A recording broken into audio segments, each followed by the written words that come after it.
Some stories in baseball aren't about the big names, flashy headlines, or multi-million-dollar trades.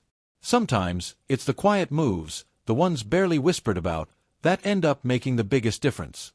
Because when a team is digging for solutions under pressure, every roster spot counts. And just because the deadline passed, doesn't mean the dealing's done. In fact, what happens next might just define which teams were really paying attention.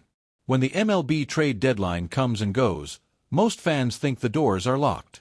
But there's a twist. Some trades can still happen. If a player hasn't appeared in the majors this season, they're fair game to be moved. Last year, the Mets pulled off a sneaky post-deadline trade for Eddie Alvarez. And guess what? That same quiet playbook might be used again, even if the spotlight isn't.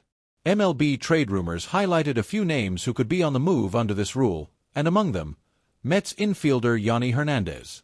At first glance, his big league resume isn't jaw-dropping. A .190 batting average in 221 MLB plate appearances and 0 home runs doesn't turn many heads. But this isn't about power, it's about potential role players, and he fits that mold to a T. Think, a utility guy, depth piece, insurance policy. Hernandez has spent his year tucked away in Syracuse, mostly playing shortstop. That alone tells you the Mets don't have him on speed dial. If he's suddenly needed in Queens, it likely means something's gone terribly wrong. He's not high on the call-up list, and with the roster heading toward a youth movement, his path is even narrower. But that doesn't mean he's without value, just not in New York's plans right now. Here's where things get interesting. Despite the lackluster MLB numbers, Hernandez has crushed it in AAA. He's hitting .340 in exactly the same number of plate appearances he's had in the bigs, 221.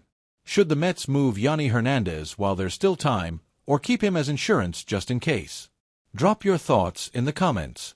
And don't forget to subscribe to the channel and turn on notifications.